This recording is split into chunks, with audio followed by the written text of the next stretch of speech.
Hello, and welcome to The Premise. I'm Jeniffer Thompson. And I'm Chad Thompson. And today we are here with the extraordinary Caitlin Rother, local author, who has written a new book, which is coming out today. It's called Staged. It's book 2 in the Katrina and Goode thriller series. And hopefully, reader, you listened to the podcast with her when she came on and talked about Hooked, which is book 1. This one picks up right where Hooked left off. Staged is, well, it's fantastic. I gotta say, I love this book. I love the characters. It's so much fun. But before we dive in, let me tell you a little bit about Caitlin.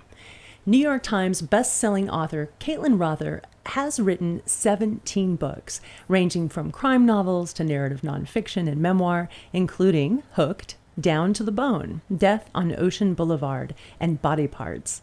An award-winning investigative reporter for 19 years, Rother has had her work featured in Cosmopolitan, the Los Angeles Times, the Washington Post, the Boston Globe, the San Diego Union Tribune, and the Daily Beast. Her more than 250 media appearances include 2020, People Magazine Investigates, Crime Watch Daily, Australia's World News, and numerous shows on Netflix, Investigation Discovery, Lifetime, HLN, and Reels. A popular speaker, Rother also works as a writing research coach. For fun, she binges on limited series, sings and plays keyboards in a jazzy bluesy trio with her partner, and swims in the ocean. She holds a BS in psychology from UC Berkeley and an MS in journalism from Northwestern University. And you can learn more about Caitlin on her website, CaitlinRother.com. Caitlin, welcome to The Premise. Thanks for having me back. Yay, I'm really excited to talk about this book. Well, good. I'm glad you liked it. Did you write these books like at the same time and then release them? Because Hooked didn't come out that long ago. What was the release date for Hooked? Well, I don't know how this works, honestly. This is my first series and my first books with Thomas and Mercer. So what they told me is they don't usually have them come out this close together, so I'm not sure. That's the decision they made, and so they're only coming out 4 months apart. So I'm hoping that people are like, oh, they finished the first book and they can't wait to read the second. And guess what? They can. Honestly, it reminds me of binging Netflix. I'm like, oh, I get to read book 2. This is so cool. And it was so fresh in my mind. Although I will note that you can read Staged wholly by itself and you will know what's happening. Like, you did a really good job of getting people up to speed without having to read Hooked. Thanks. I worked really hard on that because, you don't want to clog up the beginning with a bunch of background, but you still needed to know some stuff in order to understand the new stuff I'm throwing at you as, quickly as I can. It's sort of like the beginning of the Netflix series where it's like previously on. Right. Katrina and Goode, right? But it was well done because it was in conversation, or it was really relevant to whatever was happening in the scene at the time. And I've noted it. I was like, oh, this is interesting and impressive, and it's pretty cool. Was that a requirement when you write a thriller series? Do you always have to give us backstory to that extent? Well, I think there's, I've attended some of these webinars on how to write a successful thriller, and you have to really have a ton of action at the beginning because these days everyone's on their phone and they're addicted to dopamine and they have this boom, boom, boom, boom, fast, fast, fast thing, that if you want them to put the phone down, your book has to be boom, boom, boom, fast thing. Yeah, the pacing, sure. Thriller. And so they don't, it's also kind of a rule that you don't clog up the beginning of a book, especially a thriller, with a bunch of backstory. But I think in order to understand what's happening, you have to have some context or it's not going to make any sense. So I did my best to keep it to a minimum while I'm throwing a bunch of murders at you. Right, exactly. Yeah, because there's a lot that happens.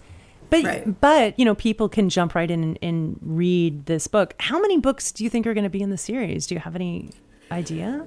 Okay, so I have written 4. Oh my God, really? Wow. I have, books 3 and 4 are written. They've been vetted by beta readers. Nice. I want to be a beta reader in the future. Just putting that out there. Oh, cool. Good to know. Thank you. Book 3, my editor is reading as we speak. I actually submitted it last August, and we're now almost in June of the following year, because I was so enthusiastic and I wanted to get my books published. I thought, well, if there's only 4 months between 1 and 2, then hopefully they'll want the third one really fast too. But unfortunately, because I'm a new author with Thomas and Mercer, and they live by quote unquote data, that's all I ever hear about is we need data before we can decide if we're going to publish another one of your books. So I have apparently passed this threshold of time where they now can consider whether or not they're going to publish more books. And so I've got 3, as a matter of fact, that I have written. 2 of them have been submitted and she's reading them right now. So the number 3 she's reading.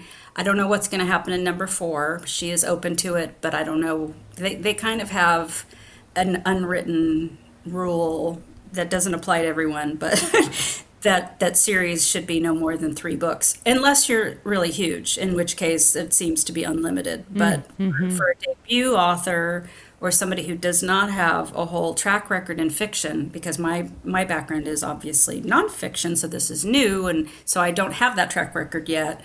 They don't want to. They're a business. This is a business, no matter what, right? Yeah. So I've written a new book in a new series, and she's also reading that. Okay. Wow. I remember you'd mentioned another series. Yeah. So when you say data, what you really mean is sales. Sales figures, yes. Well, but the data also includes how many reviews do you have? What is the number of your ranking of stars or whatever? And I've got 6,300 reviews on Hooked. Wow. I've never had anything close to that on a book. So it's really, that's another number, another metric. That's good to know. Yeah.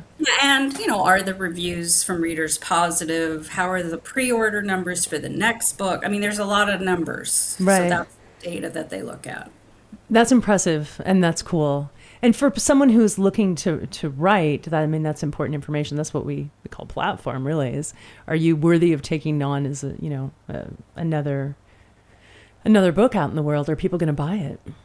Well, they told me that they liked my background because I had I was an investigative reporter for newspapers for almost 20 years. And then I've got all this, narrative nonfiction books out. And then I've got memoirs.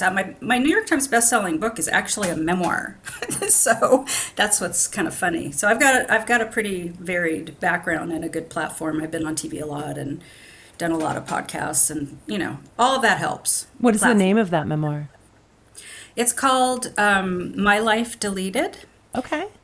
It's about a former NFL football player named Scott Bolzan, and he after football there's always some other career, so he was an aviation entrepreneur, and he was in an office building in the men's bathroom, and he slipped on something on the floor, boom, cracked his head open, and within 2 hours had lost his entire long-term memory.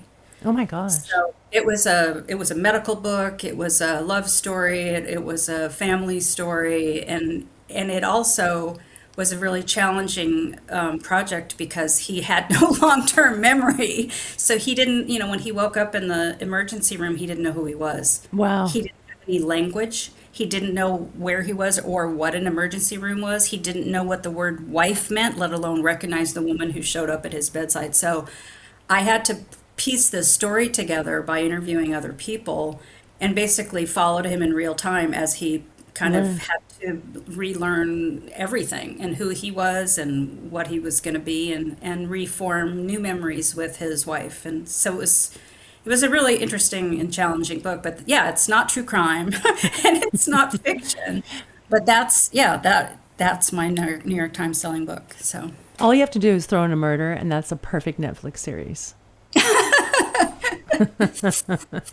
And does he really want to remember his wife, right? Well, it was awkward because if you don't have a memory of your wife, that's crazy. Are you still in love with the person? Do you know what I mean? It's Yeah. and he was going into her closet and seeing all these clothes, and some of them still had price tags on it. He's like, "What is this?" And he goes into his bathroom and he finds like 13 watches, and he's like, "Why do I have all these?" Stuff like that. That is fascinating. Yeah, that sounds like a really good book. Yeah, it was an interesting story. Well, we'll have to read that one next. So you said something just a little earlier that struck me as kind of awesome. I mean, you're an extraordinary writer and you've won many awards, written, I mean, here a lot of books, and yet you took webinars on how to write a thriller. That cracks me up. Well, no, because I'm always learning. I don't know everything. I would never even pretend to say I knew everything. Even I was a teacher for, I don't know, at least a dozen years. I was teaching narrative nonfiction. I was teaching journalism. I was teaching interviewing. I was teaching creative writing workshops. But I would never say that I knew everything. And I send my books out to beta readers. And this last one, I had to make a bunch of changes. Wow, yeah. Everything. I would never claim that. And I can always improve. I mean, I can always be better. I think everyone can. I think that's some of the best advice too, because, most of our listeners, I mean, they're readers, but they're also a lot of writers. And that's just such good advice. We can always get better. We can always learn. And the beta reading process is so important. Well, for me, I really don't send it to authors. I wish I had more beta readers who were authors, because the people I'm sending it to are more for the content, because I want to make sure my stuff is accurate. So like one of my beta readers this last time was the former head of the DA's sexual assault unit. She was the head prosecutor. So great person to know. She's a lawyer, and she also knows sexual assault, inside and out. And so that's what my book is about. So it was important to get some real life feedback from somebody who is a professional in that area. My protagonist is a female sexual assault detective. And so I had a retired captain at the sheriff's department read the book, and just to make sure I get the protocols right, and to make sure I don't do anything stupid that would never happen in real life. I had a therapist read it, because it has to do with, I don't want to give away all the story, but I'm just saying, I basically went to experts to be my beta readers. And then I have some readers, just general readers, to see if they find it, is there any place that's confusing or bogs down, or is there, is it too slow at the beginning? Is it fast enough? Stuff like that. And to be clear, you're talking about your next series, not Staged. Right. Yeah. Just to be clear for our listeners. Yeah, I just went through the beta reader stage for the book that I just wrote, and I just turned it in like last week. So It's still very fresh in my mind. Yeah. Well, but and I'm excited about it. So I'm glad. Yeah, I'm excited to read it. So, but with Staged and Hooked, it's so impressive the detail you go into with the corruption, and there's fentanyl, there's some DNA in here. She looks into her DNA records, and I imagine that there was a lot of research you had to do to get this all right. Okay, so the genetic genealogy was kind of I like to find timely topics that are not trendy necessarily, but just topics within the criminal justice genre or milieu, whatever you want to call it.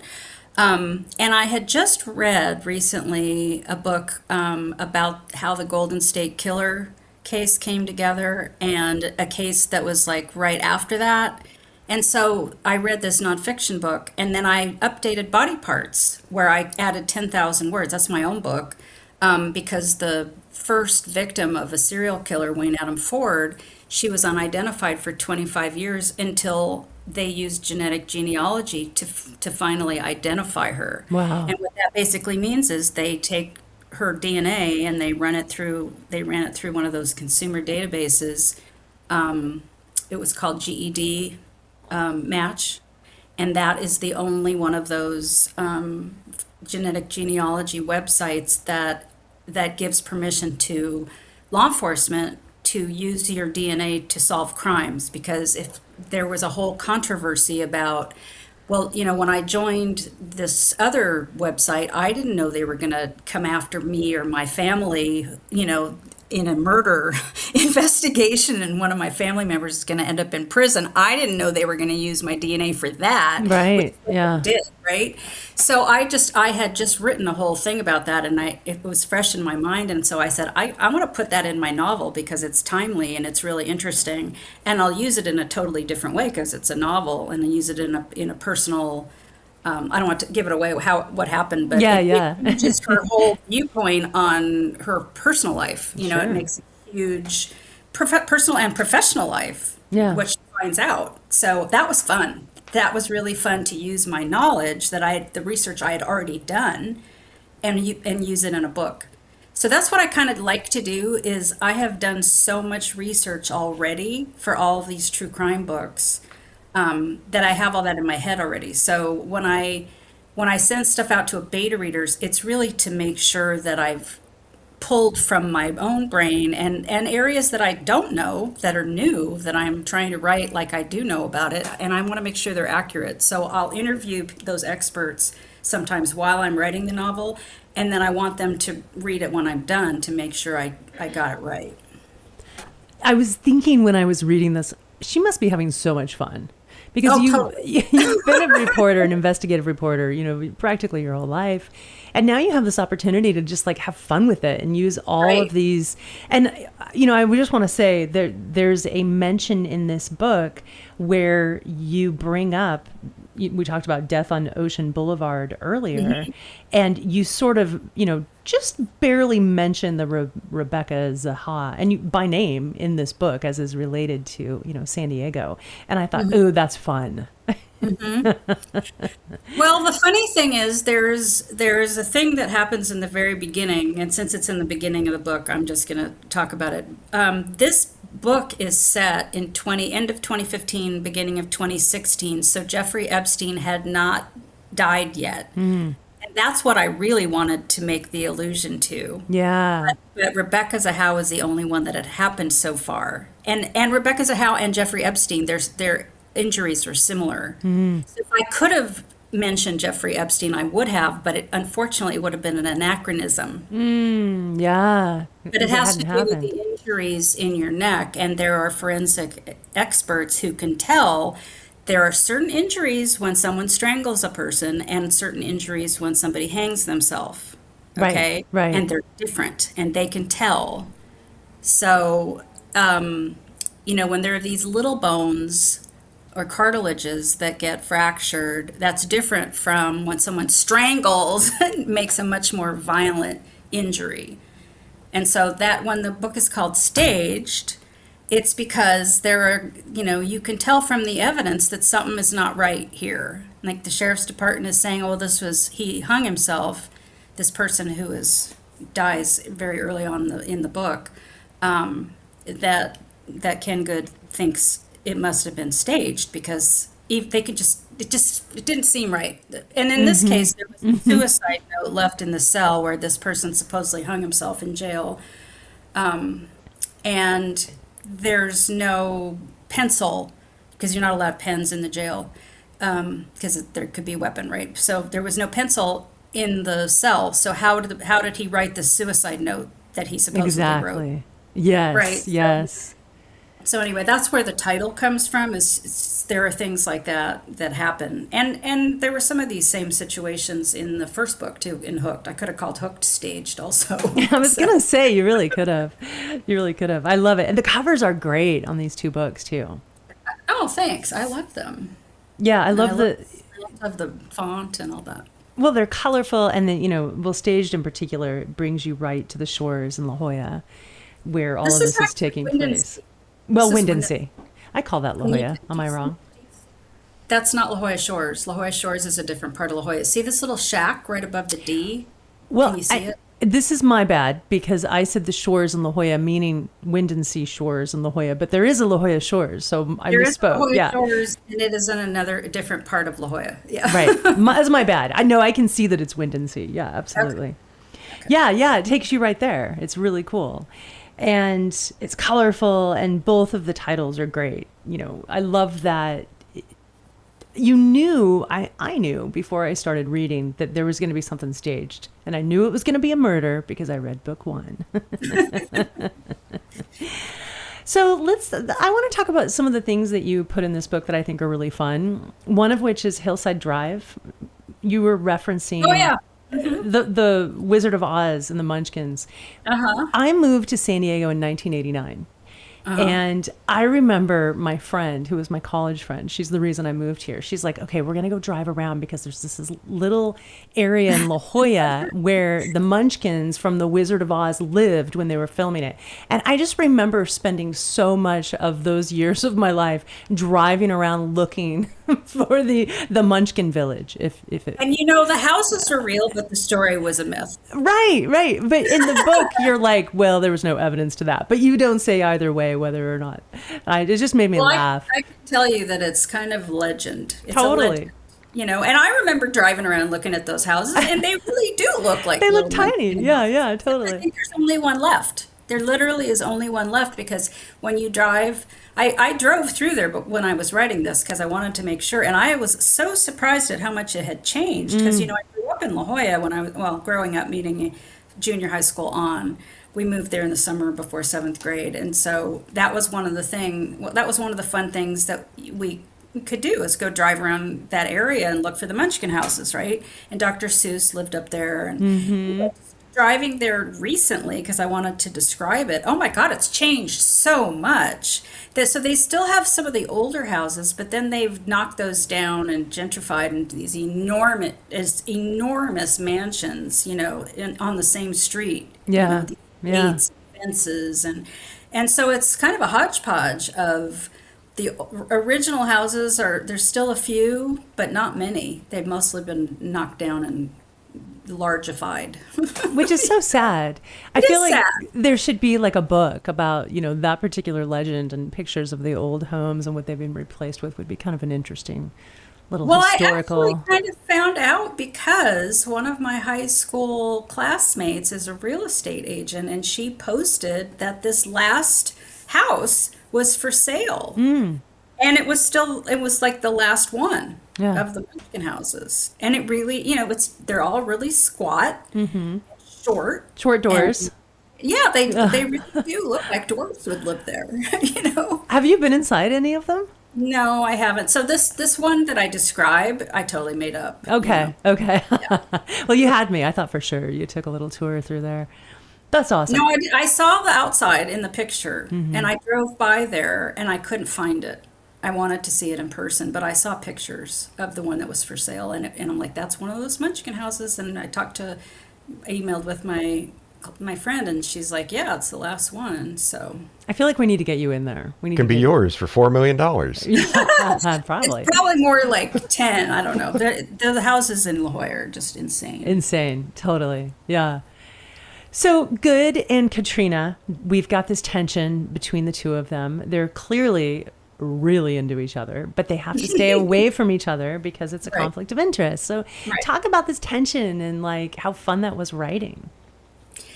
Okay, so way back when I was writing the earliest versions of Hooked, my agent at the time, which is like 5 agents ago, he's like, I want them to have sex. And I'm like, but it's not right.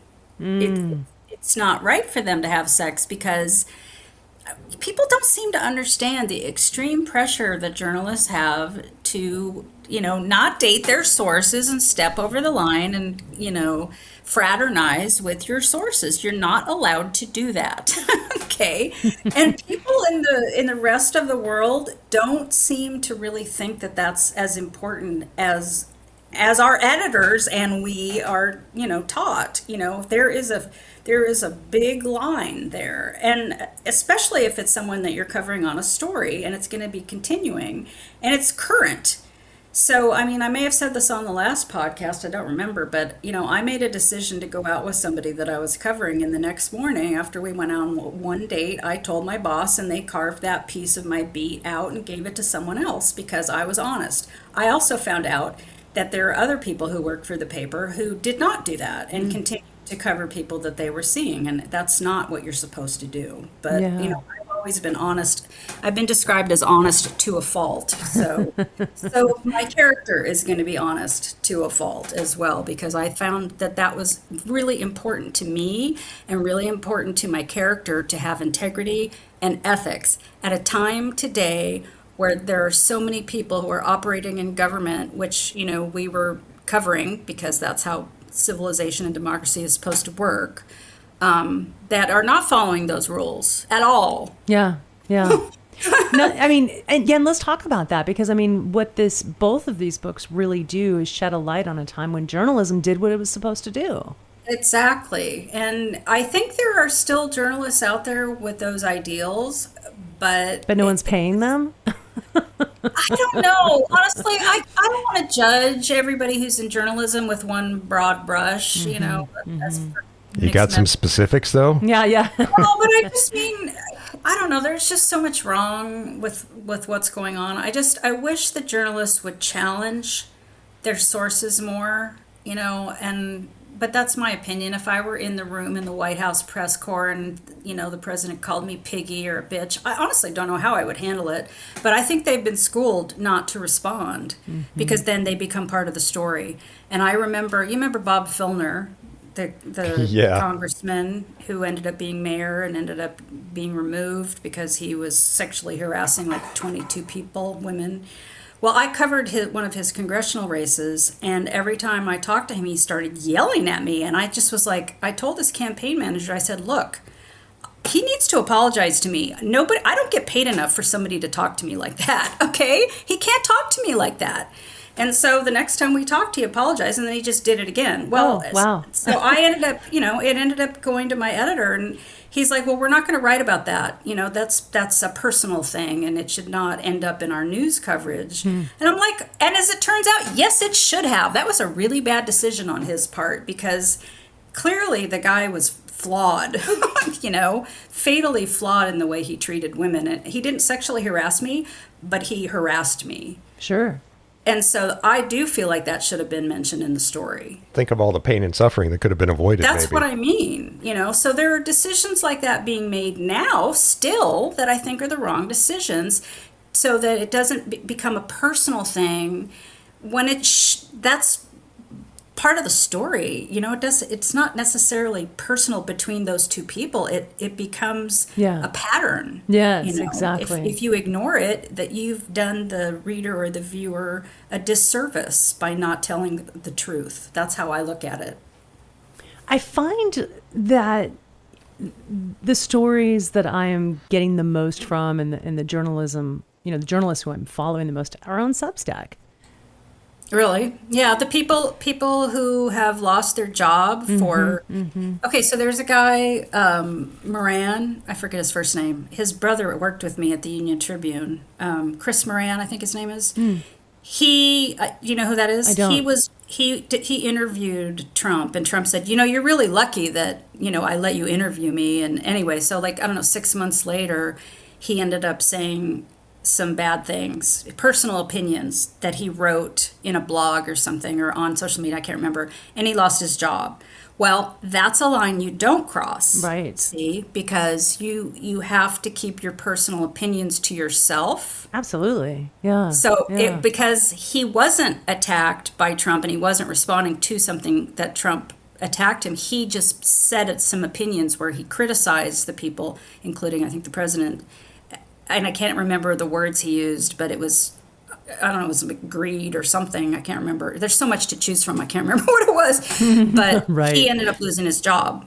Yeah. And so there are rules that you have to follow, there are things you can't do and there are things you can do. So, if you're not a journalist, you may not understand all those subtleties, but we know where those lines are supposed to be. And so that's why I felt it was so important for Katrina not to have sex with Ken Goode, which was what we were originally talking about. Yes, exactly. Back to our characters. But I do want to say that there's still good journalism out there, but the papers, the networks are being bought by people with nefarious plans. Oh God, it's horrible right now. CBS and I was just going to say, look at you, CBS. Settlements. And we've just lost a national treasure in Stephen Colbert. I'm so sad about that. I've taped it. I'm going to watch it tonight.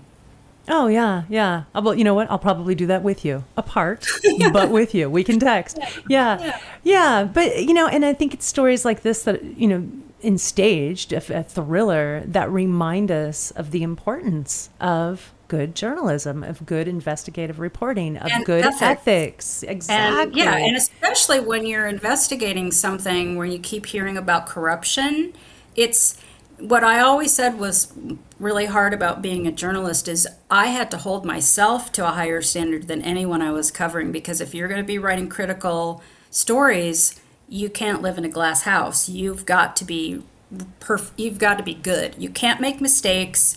You can't, conduct yourself in a way that shows you don't have ethics or morals if you're going to be writing critical stories about other people and saying that they don't have ethics or morals and are Absolutely. corrupt. Yeah. You have to have a clean record. I mean, look at what happened with that female NFL player who ended up, with photos of her kissing was it the Patriots coach? Did you follow that story? I did not. Okay, so I mean, it's like stuff like that. You're not supposed to do that. Yeah, don't do that. That's not a good look. And they're both married, and they're both, anyway. So that is what is so important to me about these characters. That I feel it's harkening back to a time where that stuff was still considered really important, and it was in the forefront of our minds as journalists at that time. Absolutely. And I love that Ken Goode's name is, in fact, Goode. Well, and that's why he's named that. Yeah, he embodies what is good so he's a detective and he has morals, he has ethics, he's not crossing the line, but damn it, he wants to. Right, exactly. And I just want to say that I wanted to maintain that distance between them because I feel like it allowed those characters to then come together in a more emotional way, in a more mature relationship kind of thing. Yeah. Like, people dive into bed too soon. They're not going to develop the same bonds of friendship and have the potential for a real relationship, in most cases. I'm not saying in every case, but that's kind of what I was going for. And at some point, and they're both coming from troubled pasts and relationships that were not healthy for them. So they both are coming to this dynamic from a position of celibacy, and it's not religious and it's not moral. It's because it was just better for their personal well-being to not just take a break. And that's when they meet each other, and they're both different reasons, different things happen to each one of them, but they're coming from a kind of a common state of celibacy. And so then there's a risk because they've tried to stay away from having relationships or intimacy with other people because it damaged both of them in different ways. And so I found that to be endearing, that they could really come together but keep that distance for as long as possible. And then later in the series, there will be consummation. Good to know. Just in case people think that I'm really like some zealot. I'm not. Well, and the things do happen. Like, we're not saying nothing happens, and we don't want to give anything away. But I agree with you. Like, I think the tension of not jumping into bed together is actually way more interesting. And, we're waiting for that next conversation. We want to know, and Goode lets things slip about how he really feels, and then and they're volleying in a way, but in a way that is very innocent, but also incredibly sexy. Oh, good. I'm glad that worked for you. That was my intention. I'm glad it worked. And I find it really cool how they're solving these cases together, but yet they're fighting each other at the same time. So because they're not allowed to share information. Like, again, you're not allowed to date your sources. You're also not allowed to exchange information. If you're a police officer, you're not supposed to be giving away your investigation. And if you're a reporter, you're not supposed to be giving away your sources that, and helping with the investigation. That's actually another rule. Okay, so we are not an arm of law enforcement as journalists. We are not supposed to be helping them. We are supposed to be separate because we're supposed to be watchdogs. Right. And so that's another rule. You can't do that. You can't be a watchdog if you're effectively working together. Exactly. So they are kind of working more together in this book than they were previously, but some of it is completely outside the main case that they're both working on. So, right. For example, the book opens with Katrina's parents being murdered. Now, we learn about that in Hooked, that 5 years before she comes back to San Diego, which is what she does in Hooked, she's just arrived back in San Diego after being away for 5 years. And 5 years ago, her two parents, who were federal judges, were gunned down in their driveway. And so she got some advice from police, you why don't you lay low and take off, because her brother was also, in a suspicious death. They said it was an overdose, but she was still thinking it was a murder. And partly because it was 6 months before her parents were murdered, she just has always suspected that he was murdered too. And so she is investigating those suspicions in Staged, and she's doing that with Goode because it's not an official investigation that she's writing about for the paper. So I felt like that was ethically okay to do for them to help each other, for him to help her essentially, because it's a cold case now, because the police have clearly dropped the ball, which turns out to be part of the corruption that they suspect, but they can't prove, and so they're also looking into that. How much of the corruption in this book is based on real corruption in American cities? Not nearly enough.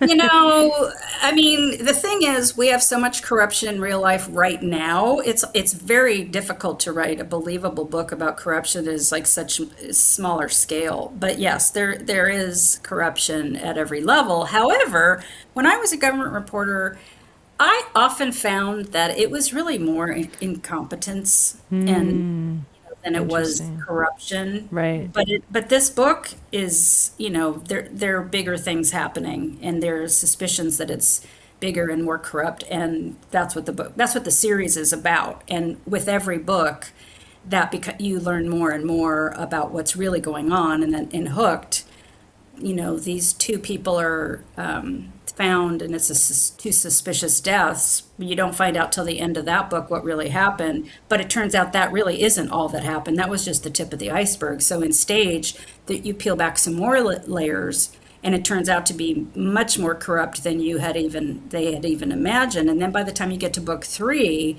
you get even more, and you see more of what was going on, and it just gets bigger and bigger. I like to imagine that you have one whole wall in your writing room that has like the red strings going from like clue to clue and like tying in all the people in the timeline. It's all in your head, really? I wish it was on the wall like they have on TV, because maybe that'd be easier. But no, I keep all that in my head. Honestly, sometimes every once in a while I'll do a tree on a piece of paper, but it's pretty much in my head. Or sometimes, when I'll outline something, I'll put it into text, but yeah, I have to keep all that straight. Absolutely. And there's a lot to keep straight. There's a lot of characters, there's a lot of nuance. So yeah, that's I would like to see that wall created, because I'm worried for your head at this point. Well, you give me one of those saws and I'll cut open the top of my head, and we can pull it all out. Yeah. What is your favorite part about writing this series in particular?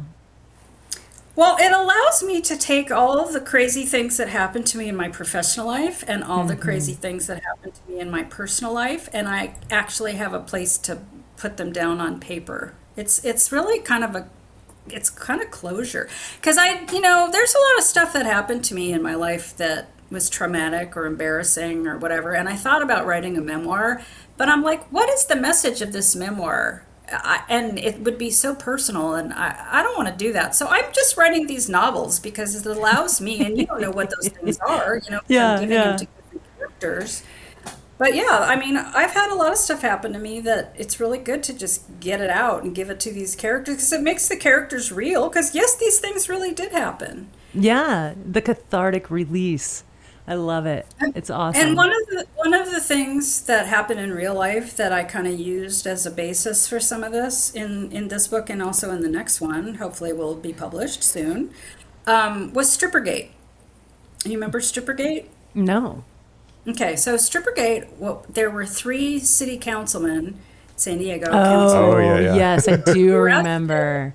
And they were accused of accepting campaign donations, but they were really bribes. That was the accusation. And the thing that drove me insane was there was another reporter who kept saying they were being investigated for bribery. They were never charged with bribery, but it kept being in the paper every single day that they were being investigated for bribery, which was just inaccurate. Yeah, I remember that. They were never charged with bribery. Yeah. They were accused, kind of, anecdotally, but they had to prove that, and they were not charged with bribery ever. So that made me insane, because that's not good journalism. Absolutely. Yeah. That made me really angry. And as it turns out, one of the councilmen was convicted and went to prison. One of them died before the trial. Wow. He died of cirrhosis of the liver. Oh. And one of them was acquitted. And so I was actually trying to write a book about it. And nobody in New York cares about San Diego politics, even though this law that they were charged under, honest services, applies to every person in public office, from dog catcher to mayor, anywhere across the nation, in any city of any size. It applies to everyone, but I could not get them interested. And so I wrote about that for the paper when it was happening. And so it was a corruption trial, essentially, a corruption case. And the funny thing to me was that the amounts that they were accused of taking were so minuscule that the FBI spent all this time and money in this investigation for literally laughable amounts of money, because they really thought that they were going to... Remember, and there was the cheetahs, the exotic dancers and the strip club owners who were laundering campaign donations through the strippers and all that stuff. So, I mean, I actually watched a raid happening, and I knew it was going to be happening because I had a tip that it was going to be happening. And so I could watch the FBI agents all line up at the flagpole right in Civic Center, and then go into City Hall and serve warrants and search places. It was like... So I kind of drew from my experience covering that case. Wow. In reading about some of this stuff. Yeah. I mean, you really do have this vantage point that most thriller writers don't have. Real life experience within corruption cases that you've actually investigated. Yeah, well, and not only did I write about it for the paper, I spent 2 years researching this for a book that never ended up getting written. And to this day, I'm so frustrated about that. I always wanted to write that book. And so now there's no way that'll ever get published, because, like I said, the amounts were so minuscule. Now we're talking about $1.78 billion slush funds going to insurrectionists. I mean, how blatant corruption can you get? Right. I mean, it's that's why New York doesn't care about San Diego politics. Well, this is before anything like that even happened. And this is not happening in New York. This is happening in our federal government now. But I'm just saying the amounts in Strippergate were like, $20,000 or something. I can't remember, but it was like... Oh, wow. Like really the amounts small. were like $5,000 at a time. It was like so nothing. But that was like mid-2000s dollars, though, right? Right, so that's true. It was still very little money. Crazy. Anyway, Crazy. Yeah. So what do we have in store for Katrina and Goode in book 3? Can you give us a hint? Without spoilers? Like I said, the stakes just keep getting higher, and we learn more and more about in Hooked. We think that there's just one person responsible. Then he kind of, says, hey, my dad was involved. And then we get to Staged, and those two people are dead almost immediately. So I'm not really giving anything away because it happens almost right away. Yeah. And then we find out it wasn't just the two of them. It's this whole bigger, cabal is what we basically. And so they go deeper and deeper and find out more and more. And, people who are involved in this whole thing are trying to pretend they're not, and trying to steer them away and, punish them for, investigating. And it gets bigger and bigger until we get to book 3, where it continues. We continue to learn more and more about who these people are and how many of them there are, and what they do in order to try to catch them. So it just keeps getting bigger and bigger, and the stakes are higher and higher. And in book 3 is more like action, and there's all kinds of stuff. Oh yeah, these first two are kind of quiet, but the next book, I end up bringing in some helicopters and all kinds of, there's SWAT teams and all kinds of stuff that I, had to have a lot of beta readers on that to make sure I got all that right. What would happen in this situation? Like a situation that has never happened, and it was like so much, it was just really fun. And that's just page 5. Yeah. And then book 4, if it ever gets published, I may have to self-publish it, I hope not. But book 4, from day one in Hooked, the reason for this corruption is because people want this sexual enhancement drug to get approved by the FDA so it can be released to the public, because these rich white men have invested their money in this drug. And so it's not only a matter of an investment paying off, it's also they want to use the drug themselves. Of course, right? Yeah. And so book 4, the drug is finally released. And it's finally approved by the FDA and it's finally released. Nice. And mayhem ensues. Of course it does. I was listening. That was really fun to write. I bet it was. The other day I was listening to 99 PI, 99% Invisible, which is sort of, I don't know if you've ever listened to that podcast with Roman Mars. It's awesome. But there was an episode about drug naming. And I thought of you because Vitaleron is the name of the drug that you're speaking of. And it was such a good... That's the name of the company. That's the name of the company. And it's not the name of the drug. No, there are 2 drugs, one for men and one for women. Femtastica and Mentabulous. Because there's a male and female version. Because like Viagra is just for men. So in this podcast for 99PI, they talk about where the name Viagra came from. Mm-hmm. And I won't give it away, but it was a fascinating story. And you did a damn good job of naming your drugs. Thank you. There's a certain poetry that goes into naming these drugs. There's also a lot of rules and regulations they have to follow. Well, I had to make sure that I didn't call it something that actually existed. Right, exactly. Yeah. But it also has to have a certain lyrical quality to it so people remember it, right? Right. So that's pretty awesome. Well, thank you. Thank you so much, Caitlin. And I just want to... This is fun. Yeah, I love talking about Goode and Katrina.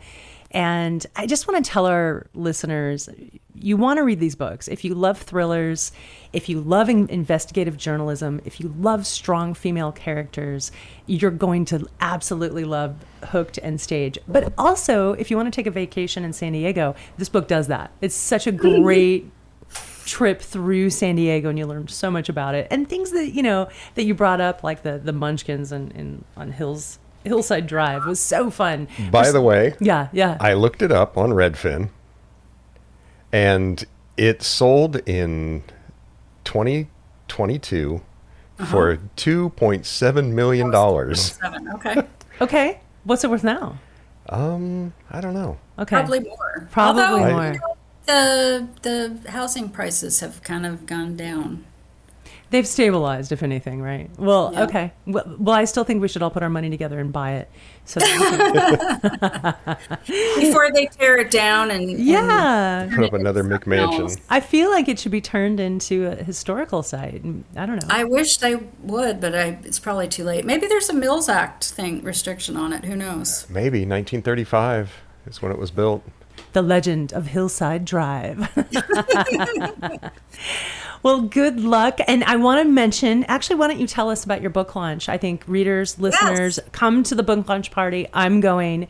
It is tonight, this June 16th. And where is it and when is it? It's going to be at Piatti, which is one of my favorite Italian restaurants that my partner and I go to. And I've been going there for over 30 years. And the reason that we're having it there is these 2 characters actually meet at the bar in Piatti in Hooked. Yeah. And then they were so excited they wanted to do an event for me, and I was excited to go there and have it. And I said, hey, you guys have a whole chapter in Stage too. So they go to the bar again, and they're sitting having actually very emotional conversation at the bar, and it's an entire chapter. So they're having me back. It's at 5:00, and it's open to the public. Would love to see everybody come down. I'm going to be selling and signing books, and would love to say hello. Awesome. I will definitely be there, so I will see you tonight. Awesome. Thank Great. you so much Thanks for you guys. joining us. Yeah, this has been amazing. We love your work. Oh, thank you. Thanks, folks, for listening. And if you would like to get more of Caitlin's books, you can learn more about her on her website, Caitlin Rother. Also, there's a BookBub deal if you want to go check that out. It's bookbub.com/author/Caitlin-Rother. You can follow her on Facebook at Caitlin Rother and on Instagram at it's the real Caitlin Rother separated with underscores, but you can look her up and find her. This has been another episode of The Premise. You can visit us online at thepremisepod.com. Subscribe and rate or review The Premise wherever you get your podcasts. Those reviews really help us get the word out and helps people like Caitlin sell more books. You can follow me, your host, on Instagram at Jeniffer Thompson Consulting, or follow me on Facebook at Jeniffer Thompson Consulting. Until next week, thanks for listening. Goodbye. Goodbye.